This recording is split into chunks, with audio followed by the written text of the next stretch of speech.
Welcome to From Pumps to Power Moves. I'm your host, Claudia Williams.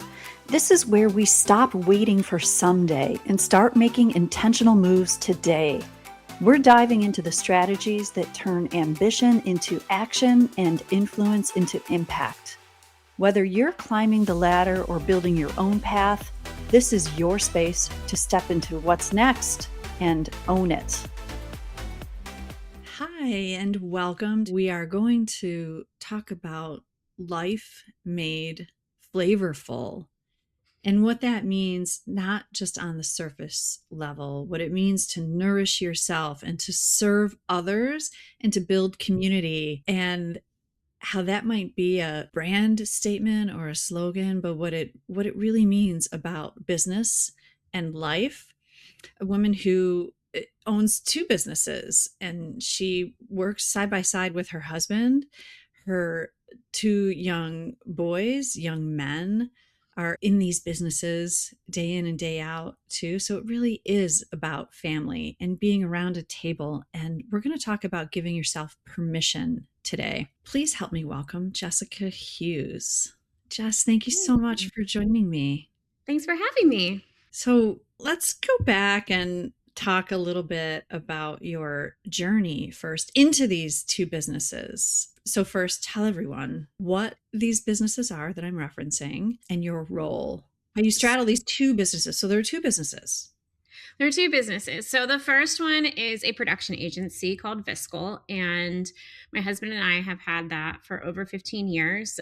He started it about 2 years before we got married, and I came along for the ride about 6 months into our marriage. So that production agency, our kind of biggest bread and butter, if you will, is we work with a lot of regional grocers and national food producers and manufacturers in telling the stories of where food comes from and how it gets to your plate and the people behind that. So that's been a huge highlight of our careers, and being able to meet a ton of people that have encouraged us along the way and being able to tell those stories. I think a lot of times we don't sit and reflect upon what goes into what ends up on our plate or in the grocery store, and who are the people behind that and the recipes behind that too. I think that's really kind of the interesting part for me. So that's the first business. And incredibly beautiful visual stories. So the stories of the people, they're heartwarming, they're genuine and authentic, and they're incredibly visual and beautiful. And they have taken you to some amazing places in the world to be able to do this too. They have, and we are extremely blessed by that. I am so grateful for the opportunities that we've had through that business and continue to have. We just really enjoy getting to know people. And I think the best part for me is you leave every production thinking, I just gained myself a new friend. And there's something special about that. And there's been places that we've gone when our kids have been younger that we haven't taken them with us. And now that they're getting older, I'm like, hey, can we just like come and hang out on the farm for a weekend and help out, just because I want them to have that experience. And because they know us and they know that we're genuine about that, they're like, yeah, come on down. So it's been really fun. And I think it's also given us as a family something to center ourselves around, of just food on the table and being able to have those conversations whenever we're having a meal of, remember when we were and we had that. And I absolutely love that part of our lives. And then the other part of our lives, about 5 years ago, we acquired a spice company that has morphed and transitioned over the past 5 years. And that is Calicutts. And that's kind of my creative baby. I grew up in a foodie family and really just enjoy flavor and bringing people around the table. So that has become my kind of pet project turned full-time job as well. And that's been a blast. And we're really excited about what it holds for the future, because we're just getting started. So let's talk about where Calicutts was when you bought it, and kind of what it was and this transformation you've been undergoing over the last couple of years. Yeah, so when we purchased Calicutts, the previous owners were a mother-in-law and son-in-law team, which is interesting in and of Mhm. itself. But they just had a lot going on. It was never a full-time gig for either of them. And they had started it as a kind of like a mom and pop spice shop in the local community. And they really didn't want it to grow in a way that took them online and did all those things, although they had put it online and it started to grow. And they were like, we can't handle this. There's a lot to deal with, especially with food regulations and guidelines. Randomly in passing, the owner was meeting with an employee of ours years ago off hours at our studio. He was doing some work for his full-time position and just mentioned in passing that he was considering selling. And I was like, I think we need to chat and just see how it goes. And 2 years later, in the middle of COVID, we took on the business, and it has been a roller coaster ride, to say the least. We've learned a ton. It gives you more respect and perspective when we're working with our Viscul clients, for Mhm. sure. But it's also been my creative outlet. I manage a lot of business and production logistics for Viscul, and this has been my creative outlet in the sense of being able to talk about recipes and creating new products. I would say probably more than half of the line has turned over since we took ownership to new products and discontinued old ones that just weren't selling, and have changed the platforms on which we sell.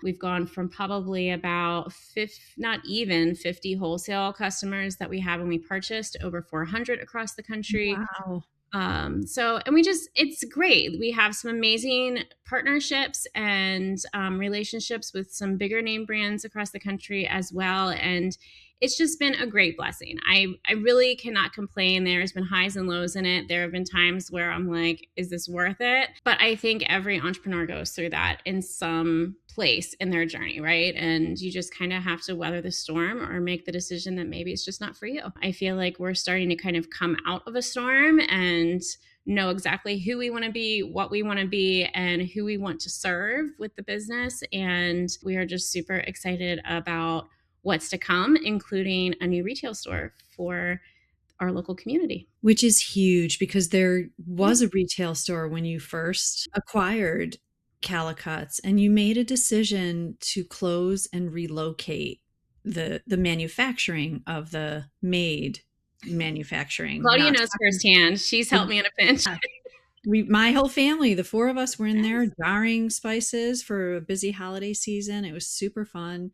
But this is all hand done. We're not talking about mass production. And so you made a decision. You're describing the trial and error that you went through on Yes. these decisions. Talk about that a little more. Yeah. So, I mean, it was trial and error. The building that had come along with the sale was a duplex, and it was a 4-story duplex. So, if you think about the 4 stories of that building, our basement was our bulk ingredient storage.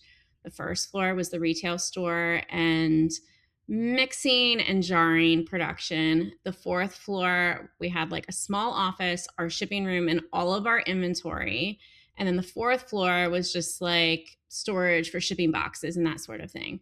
And by the first holiday season, so 6 months into us owning the business, we had been on Good Morning America. We had done a ton of things. The holiday season hits, and we had to literally close down the retail store because we didn't have enough room for all the boxes to just be held for UPS and FedEx and USPS to come and pick up to ship out. It was a huge problem. Plus, I can't tell you the damage that I did to my back during that season, Mm. going up and down those stairs, carrying heavy boxes the entire time. And I kind of looked at my husband and I was like, we can't stay here. Like, it doesn't make sense. When we got deliveries on pallets from our importers, we had nowhere to go with them. If it was raining, if it was snowing, like we had to get it in the building. Like, there was no place to get that pallet in the building. So we were outside. Heaven forbid we had to ship something on a pallet and the logistics company wouldn't come and pick it up that day, Mm. because I mean, you had to like build a pallet outside and then dismantle it all for overnight just to do it again the next day. And Mm. it was a logistical kind of nightmare, The honestly. things that customers don't see. Right? 100%. And they're like, what did you do with my store? And I'm like, I'm sorry. Mhm. I mean, even Mhm. Good Morning America, thank goodness we had the building that we had Viscul in, because we were literally putting pallets of jars in the backs of our cars every morning, taking them to Hershey, filling them with spices with the help of all of our generous family and friends, and then bringing them back to the agency in Mechanicsburg just to rinse and repeat the next day. And we did that for like 2.5 weeks to be prepared for that. And it And was, to give listeners an idea, you're talking about traveling 45 minutes to yeah. an hour one way and doing that, and sometimes multiple times a day.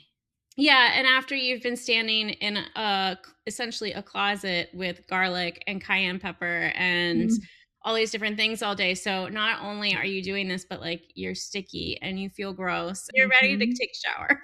So, it definitely was a logistical thing, and in the meantime, we're in the middle of COVID, and the Viscul team is working from home. They're loving it, and we kinda sat down at the spring of, I guess it was 2021, and with everyone on the Viscul side and said, "How is this going for you? Where are you at? This is kind of what we're thinking." And we all kind of came to the agreement of Viscul is going to be kind of a remote workforce. We have a central meeting area that we can meet together. There's space still within the building where people can come in and work if they want to, if they just need to get out of their house or need to have a phone call. But we essentially took the building our agency was in with the grace of our landlord and transitioned it into production and fulfillment for Calicutts. And so we're actually building our retail store in that building right now. We have construction going on right now, and when this airs, the public will know that this is happening. But it's exciting because the business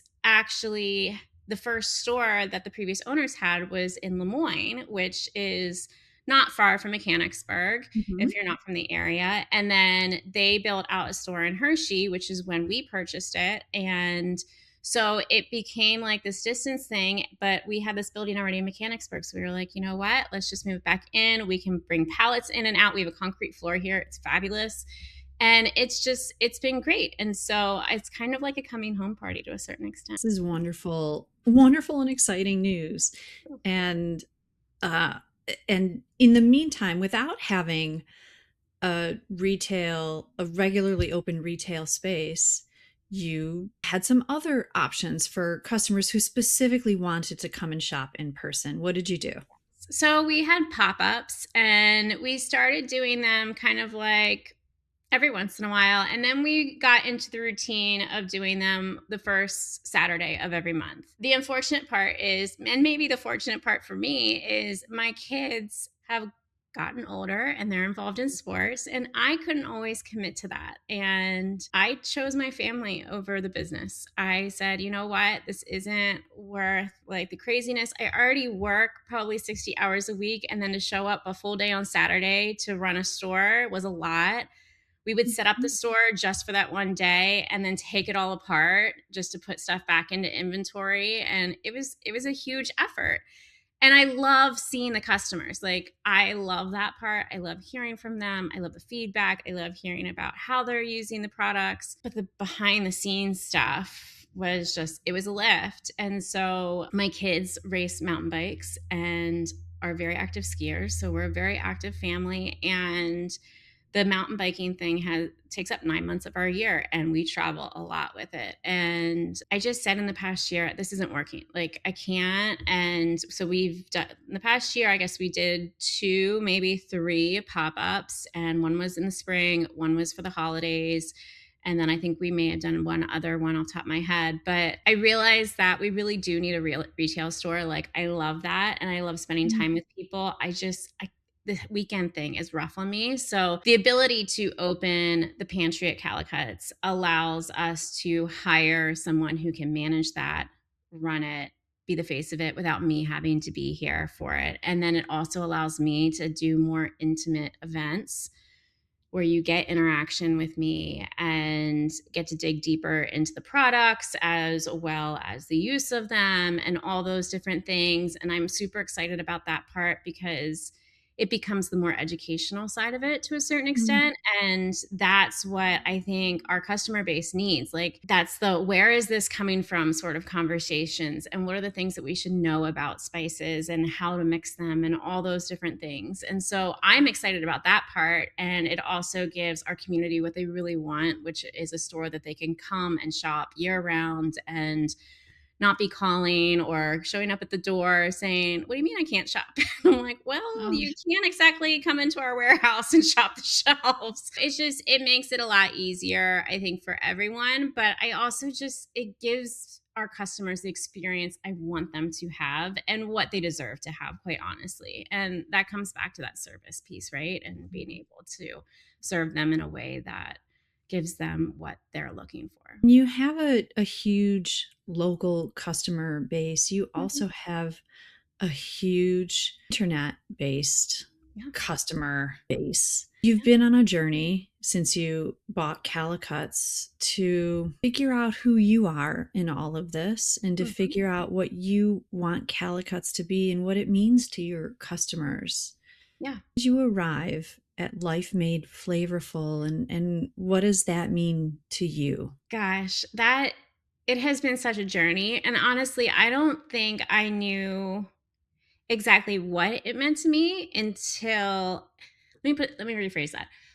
I knew what it meant to me.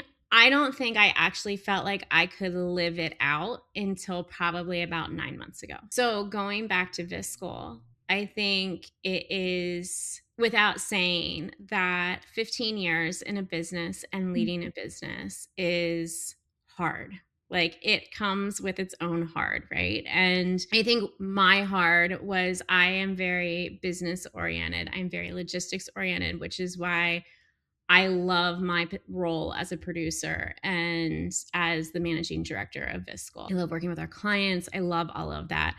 But when you're leading a team of creatives, Mhm. that rubs a little because they don't want the barriers. Structure. They right, like, they're not about structure, they're not about process, they're not about taking something that is very ambiguous and being able to wrap it up with a neat little bow to be able to say, "This is what you're paying for," right? Mhm. And this is how we're gonna ensure that you get a return on the investment of purchasing what you're purchasing as well. And so it became this very tense thing. And I would say probably 2017 was about the time that we were building out the studio. And I probably should have seen the writing on the wall earlier. And maybe I did. I just didn't really want to like ruffle feathers at that point in time. We had been at a different location before. It was just one big, like, open Mhm. room, and the team was growing. And we realized that we needed more space. And we opted to build out an empty shell of a building.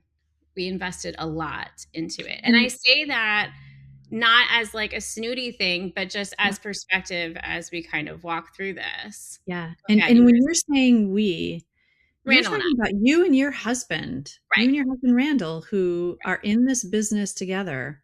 You're in Yes. business together, you're in life together. You are never not in something together. We are never not in something together. Yeah. But we're going through this and we're doing this build out. And there were some comments made by one particular team member that probably should have shot the red flag right away for me beyond just everyday work, which was essentially like, this isn't good enough, was essentially what I read into the comments. And Mhm. I was just kind of like, suck it up, buttercup. Like, we're investing hundreds of thousands of dollars into this, like, to give you a better working experience. Like, I personally don't need this. Like, I can work from my house. Like, I'm Yeah. good. So, long story short, over the next 3 years, it was like constant tension, and it wore on me. It wore on my husband. My husband felt like he was caught in between because he's our creative director. So he's like, I see where you're at, but I also see where they're at. Mhm. And it created, like, it was basically like the team with Randall in between against me. And it was just constant. And it wore on me. It wore on my self confidence. We're on your relationship. It wore on our relationship, it wore on our family, it Mhm. wore on my self-confidence, like I said, it wore on my self-esteem. Just even my know-how of I know how to do this. And so I think when the Calicutts thing came along and I'm just like essentially curled in the fetal position, like it was like the bright shining light at the end of the tunnel of like, awesome, like you guys can have that. Like I'm going over here and doing what I know I can do.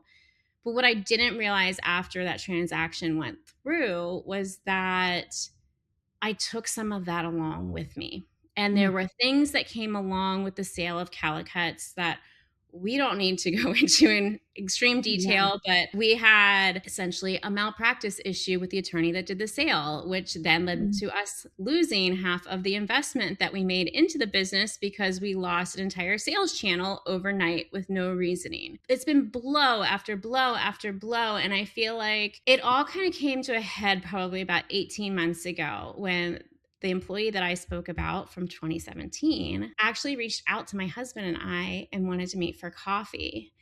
And my husband was like, "You can't go," because it just like stirred up all sorts of old stuff that I didn't even realize I was harboring. Right. And Triggers, yeah. triggers. And Mhm. I was like, I don't think you realize, like, I need to go to this conversation just for closure. Like, Mhm.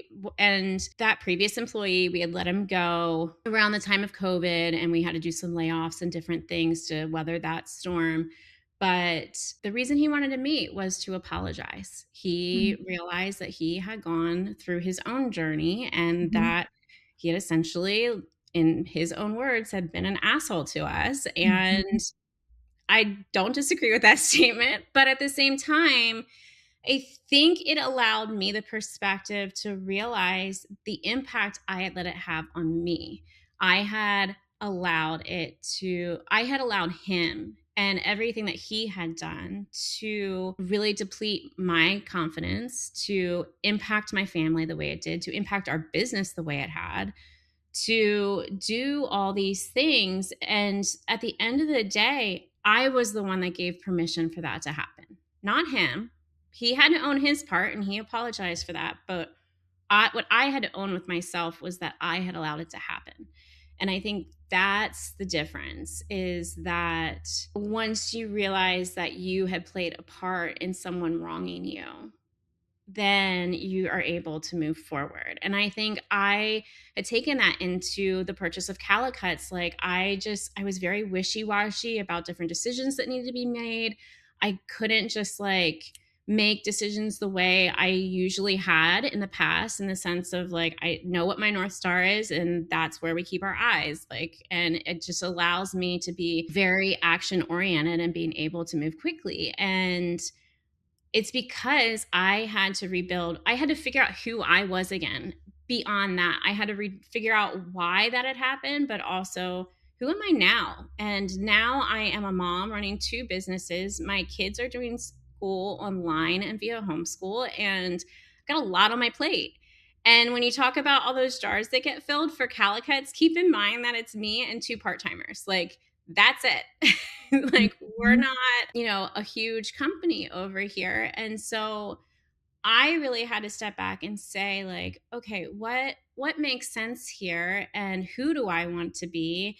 And I know I want my life to be present. I know I want my life to be flavorful, Mm. and but at the same time, what gives me that? And really, it comes down to the same things you do when you sit at a table with other people. You nourish yourself, you serve others, and you create community. And those are the things that have allowed me to become myself again. I have figured out who I want to be, how I want to nourish myself and my family, how I want to serve my family and my friends and my community, but also how I want to build my larger community, and how community even plays into the bigger conversation coming through COVID. Like I feel like that's a story, not necessarily the specifics of it, but that permission of allowing people to treat you a certain way and allowing Mhm. yourself to accept that or build a boundary against it so you protect yourself. But I keep on hearing that over and over again. And so at the end of the day, Calicutts is about serving women just like me who have a lot on their plate. Life is a little chaotic, but they want to nurture what is there and build stronger relationships with the people they're surrounding themselves with. and also giving themselves boundaries to say no. No, you're not going to treat me like that. No, I'm not going to allow myself to talk to myself in that way because that's just teaching others that they can talk about me in that way. No, I don't have capacity for that. I don't have to be everything to everyone. And no, that's not who I am called to be as a human being. And that's okay. The more people you repel, I think the more people you're going to attract at the end of the day. And I think that is the best part is you're not investing in quality or quantity, you're investing in quality. And that's what all of us are really in search of at the end of the day. Yeah, it makes me think about how I have told my daughters it's better to have a couple of Oh, really good friends than to be in a big group of really popular people. And there's so much that you said in there about it's almost like you when you are deep in it, it's really hard to see all of the impact of behavior, decisions, all these things, and you're so deep in it. And your Viscul team, it was so small and it was a family. It was another yes. family for all of you.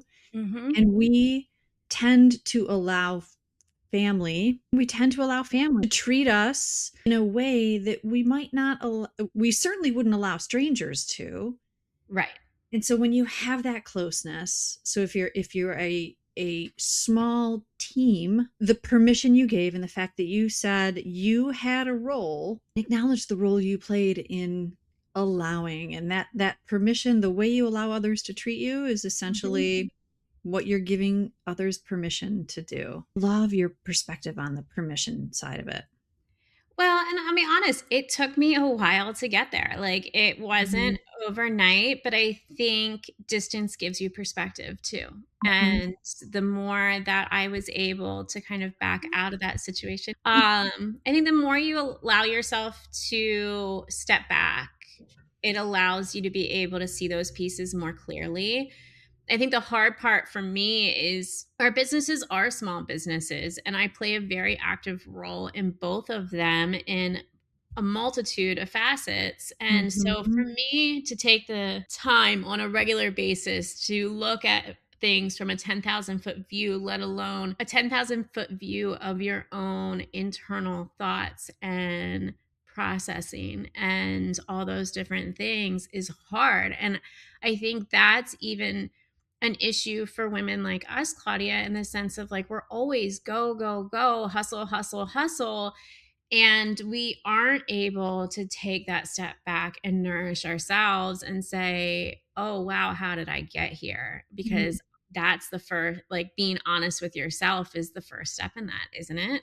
Is to say, like, what do I want and how am I misaligned from what I want? And then we can start mapping A to B. Great questions, great process. How's your approach to your days, your decisions? How's it different now? What have you noticed that's different as compared to 3 years ago? Well, it looks really different because my kids are no longer in a structured school program. Oh, yeah, right. So my That's days are a and that's a little whole other element of responsibility and household administration. right. So my kids are, well, when this airs, they'll be 12 and 13 and are responsible enough to manage themselves, but they're still young enough to need guidance and assistance in some things, especially when your eighth grader is taking high school level courses. And they're like, I can't figure this out, mom. And I'm like, I don't remember that math class. But I think for me, I have always been a very structured person. And so the starts of my days are always very structured. I wake up, I meditate and read and do devotions and I work out and then my day kind of rolls out from there. But like I at least get 2 hours of me time in the morning. Unless and sometimes I will be honest that me time is I just need to sleep. And that's okay. So my day always starts with me time and then that's my nourish, right? And then it starts going into serving others. And so I think for me, it's been a lot of figuring out what are the priorities of the day, checking in with the kids and knowing like what do they need help with. My oldest is pretty self-sustaining until he hits a roadblock.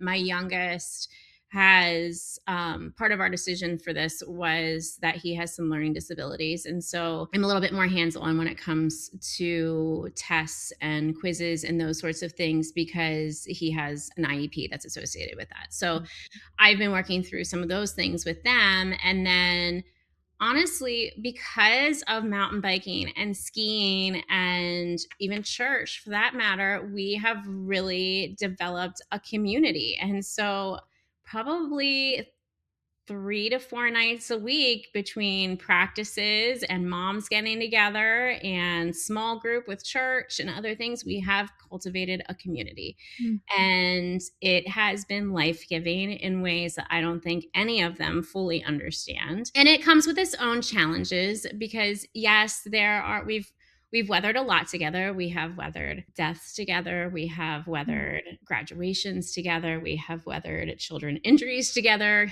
spouse injuries together. Like we have weathered a lot together. And we all come from different walks of life. We have different political views in some of those different facets and communities. And Mhm. so, but it really allows you to just gain perspective and also to just not take life so seriously sometimes. Like, I think sometimes if I work too much, I just like I feel that weight. And there's days where no matter what happens, I'm going to feel that weight. But at the same time, to be able to just let loose and go to a trivia night and, go camping with the mountain bike team for the weekend and go for hikes with the other moms. Like there's just this beautiful sense of community knowing that everyone comes with their own baggage and we are all better when we leave that baggage at the door and kind of allow each other to carry it a little bit in those moments. And I love the beauty of that. And I want to clarify, you are homeschooling your kids. You made a decision the decision you're talking about is that you decided to homeschool your Mhm. children, recognizing that for you, the school system and the private school system could not meet the needs that your kids had and that you had for your kids.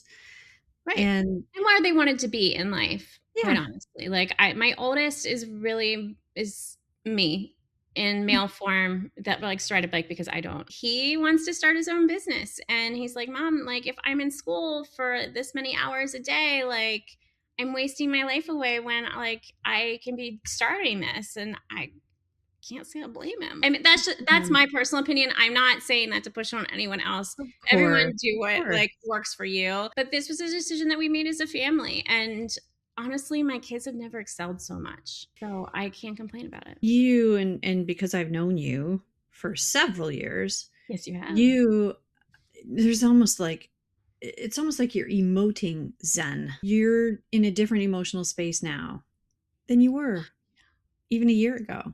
Yeah, I think when you're able I joked last year, especially with my husband, I was like, I would love to be able to take a sabbatical. Like I need Mm. a sabbatical. Like I feel like I have poured out and I have nothing left. And I think that just comes from 5 years of the roller coaster ride and punches that Mhm. came along with it. But I think also what I was in search of was just trying to figure out who am I and who do I want to be and what kind of legacy do I want to leave on my marriage, on my Mm. family, on my community, and on the world for that matter. It's been interesting because I have taken time, I've taken days here and there for myself to help process some of this Mhm. and figure stuff out and lay plans. But then the interesting thing that has happened is I've realized I've started living what I want to live without the sabbatical.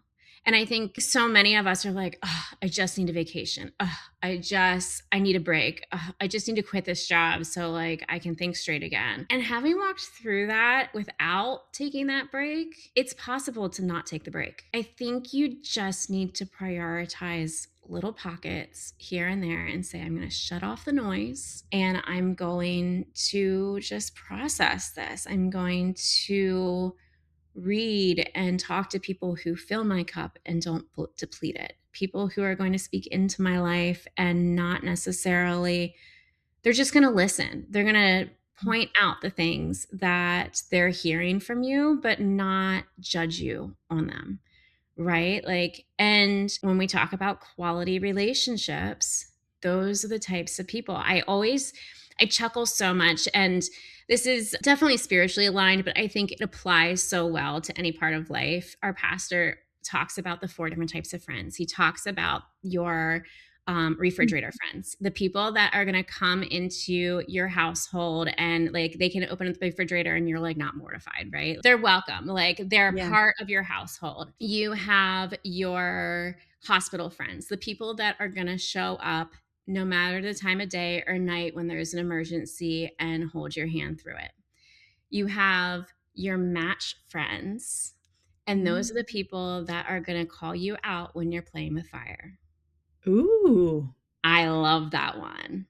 Ooh. And then the fourth one, which is interesting because he talks about this every once in a while, especially when we do like the kickoff sermon, if you will, at church in January. But the fourth one is your plow friends, the people that are going to walk alongside you in your calling and help you plow that field. And it's like, it's almost like the stages of depth to your relationships. And it just reinforces that piece of quality friendships and family and those sorts of things. And it's interesting for me and my husband for that matter. We're both only children. And so we don't have like the brother sister like bonds that a lot of people have, whether Yeah. those are good or bad bonds, because I know that those can be rocky relationships. So for us, like we have our parents and grandparents and aunts and uncles. I have a lot of cousins on my side Mhm. that are family, but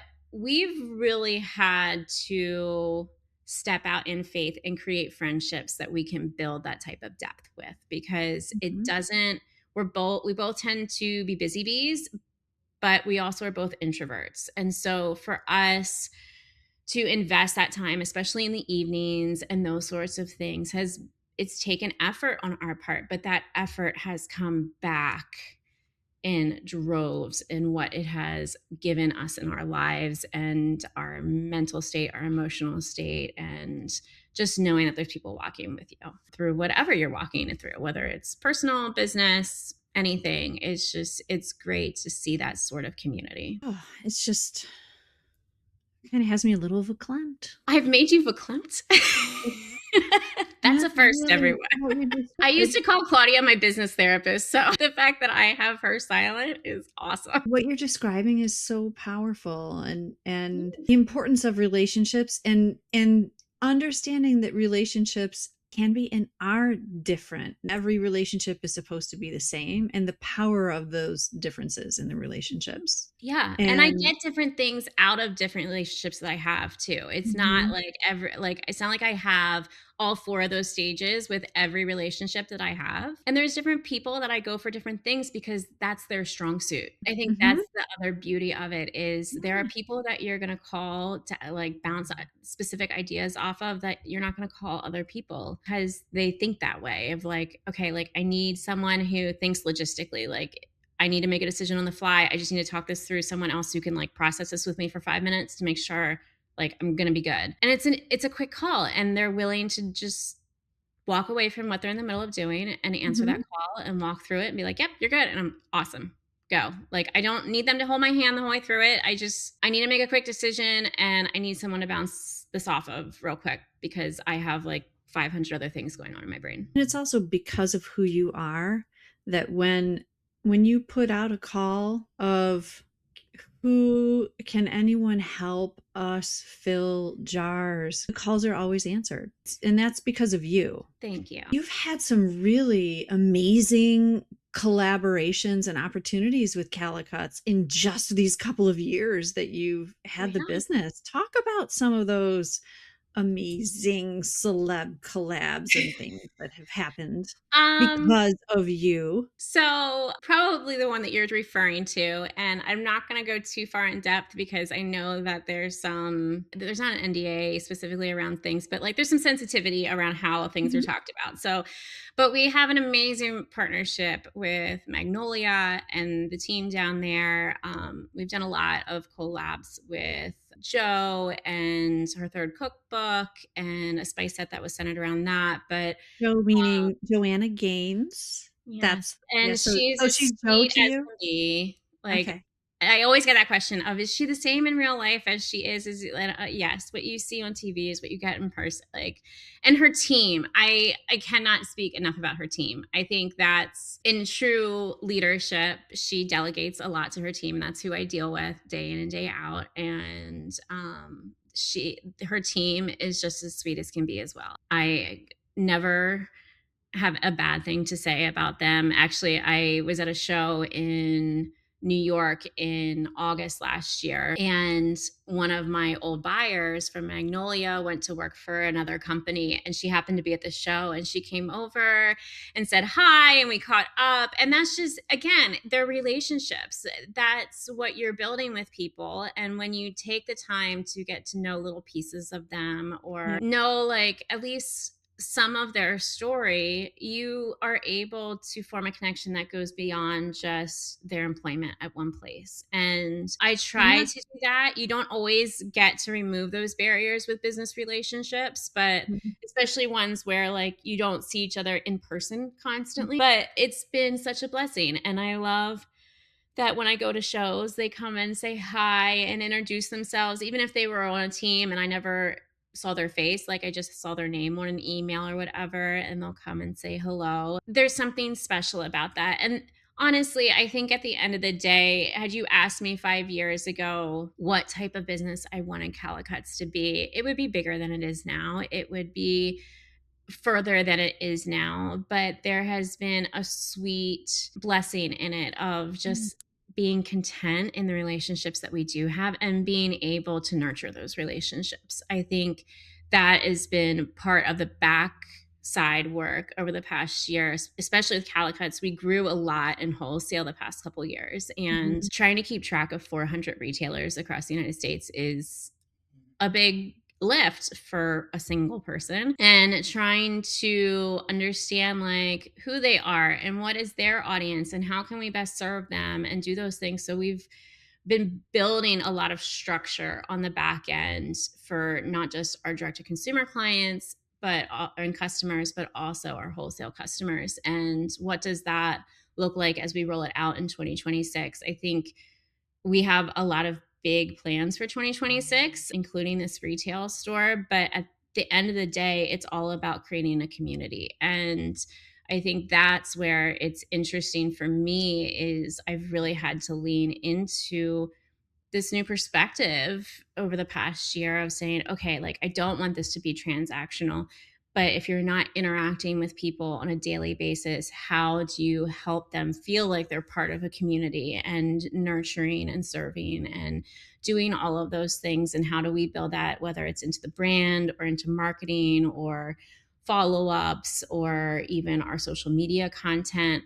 I think that's been one of my biggest struggles, honestly, Mhm. because I am introverted and I am Mhm. spread thin across a lot of things. The last thing I think about at the end of the day is posting on social media. And so my hope, my plan, I need to Mhm. execute said plan, is to be more engaged on social media, because that's where you're going to consistently see me moving forward. You're not going to consistently see me in the store. You're not going to consistently see me at all the different things, because I can't. And that's a boundary I have to build. Right. And so that's kind of the decisions too that I've had to make. We've talked about this retail store for the past like 2 or 3 years. Mhm. And I was like, it's a different marketing machine. It's a different, like, you have to merchandise it. It's not just our products, it's the customer experience, it's all the things. And how do we do that? But I also think watching others do something similar, but in a completely different industry, has been a huge encouragement to me, because I'm able to go to them and say, okay, like, tell me how, like, from a marketing perspective, I see what you're doing. Like, I see what you're doing. I'm breaking it down. What is working? What isn't working? How have you made this work? How haven't you made this work? And being able to just ask those very pointed questions. Because if you're just going in and saying, can you, like, tell me what's working for you, what's not working for you? Instead, I can say, like, okay, I see this. I see you did XYZ in this. What Mhm. worked? What didn't?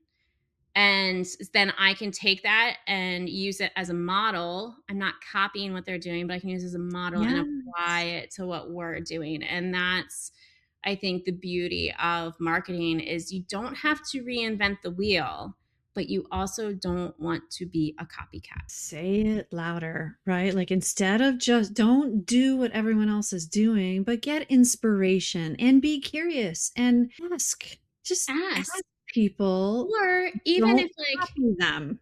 100%, and even if you don't have the bandwidth to pick it apart, Mhm. go into AI and say, this is my type of business. This is who I serve. You have to know your target audience at the end of the day. Like that is entrepreneurship 101. Know who your business or who your target audience is, and then say, I see the success that this other company is having, specifically in the areas of ABC. How do I model what they're doing and apply it to my business in a way that speaks to my target audience? Excellent. Great prompt. And it's an easy takeaway, but it will change your perspective. And I mean, the marketing plan for Calicutts it's a thick one, not gonna Mhm. lie. But I can't tell you how many times throughout the year, because I plan it for a year, I sit down and say, hey, I see the success that X is having specifically in this area. What can we do in Q2 to adjust our strategy and model what they're doing because it's resonating with our audience? Like it's a Mhm. completely different industry, but it's our audience. And because that's the thing is you can make all the plans, but you have to adjust a culture at the same time. And Mhm. so it's how do you take what other companies that are serving your target audience and the success that they're having, how do you take those things and model them into your company and make those tweaks throughout the year to be able to continue to move forward? Because I will be the first one to tell you, beautiful visuals are great. I love them. But if you don't have the story and the audience to back it up, you're not going to get anywhere with beautiful visuals. And I think that's where it's been interesting over the past couple of years, having the perspective of Calicutts and the perspective of Viscul, being able to walk into Viscul client meetings and say, okay, Mhm. this is where we're at. This is what we've done. This, like, where are we going? Hopefully soon we can stop talking about value all the time and Mm. start talking about those story elements again and really hone in on that, because I really do think Gen Z, as they're graduating from college, like they're starting to play the quality game again. Like they want the story. They are willing to invest in fewer things to have quality things. And so Meaning, I do meaning. think Mhm. that is really interesting to watch, and I'm excited for it. I think it's going to be great because they're a younger generation, but I think that I watched my mom work really hard for her position and I Yeah. respect her for it. Yep.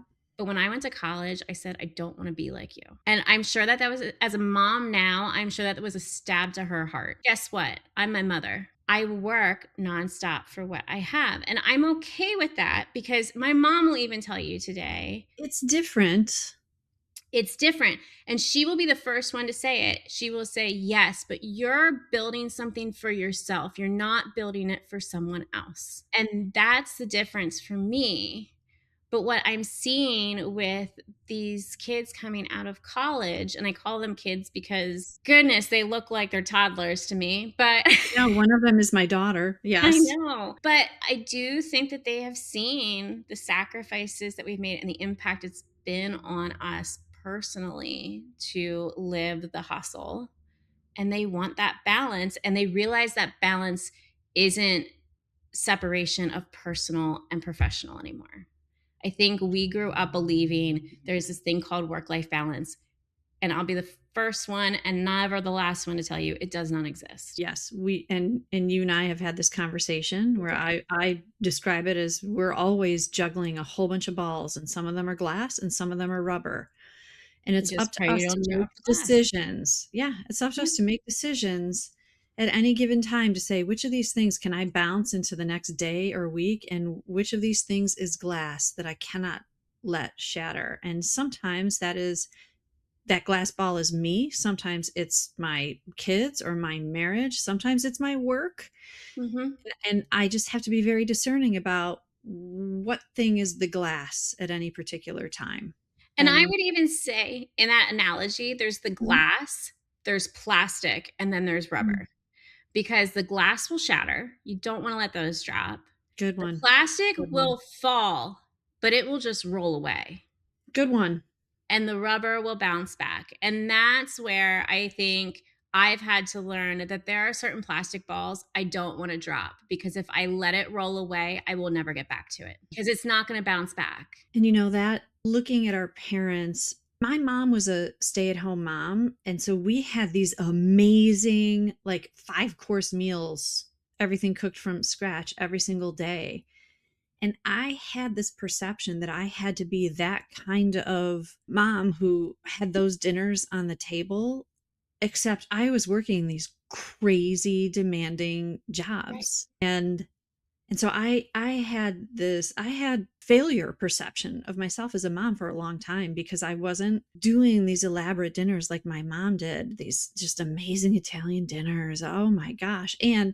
And she packed my lunches every day too, so I was the kid who had to pack lunch every day, and I was having, like, meatball subs or Italian pepper sandwiches. I had good lunches, and then here I am, and my kids bought lunch every day, and if they wanted to take a lunch, they learned how to make their own lunches because I was like, I don't have time for this." So I had this perception of failure, and you and I talked about how one of the things Calicutts helped me feel forget about the flavor profiles, which were amazing. But one of the things that helped me feel was that I could just shake some Calicut spice blends onto some chicken or potatoes, easy cook. And I had a really flavorful home cooked meal that Mhm. didn't go to the elaborate lengths my mom went to.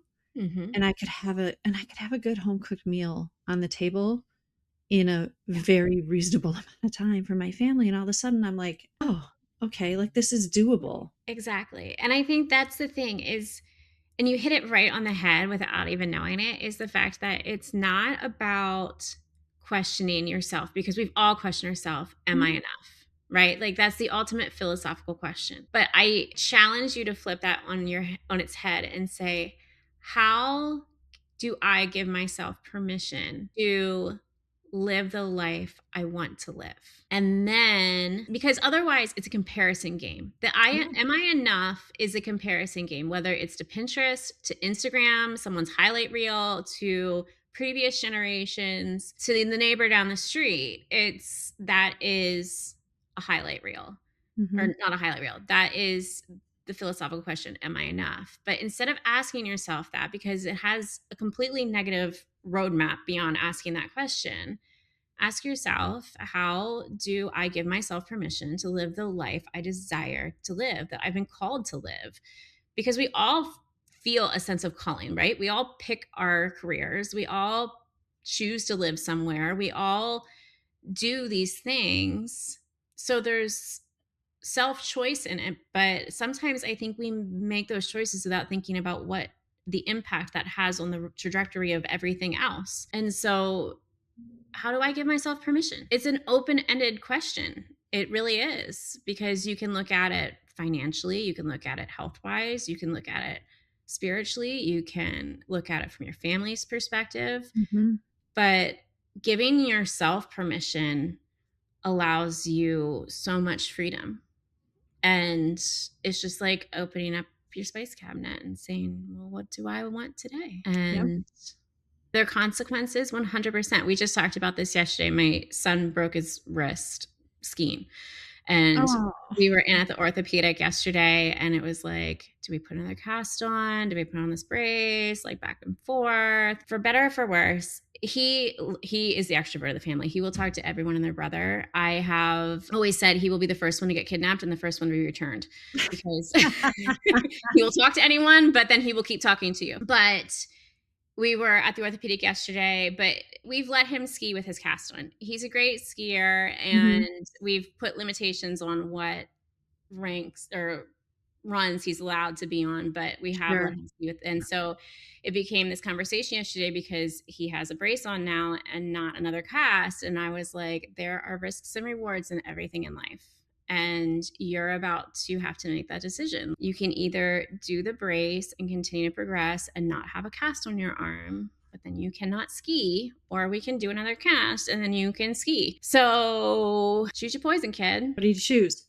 We have a brace for 2 Okay. weeks Okay. till we get some more x-rays done. It's no different than everything else, right? Like, you have to say what is best for me. And there are going to be setbacks in those there, but there's also going to be push forward, and that's the And beauty. as you described, and I think fortunately for us and hopefully for our kids' generation, they have a lot more flexibility Mhm. in career, in where and how they work.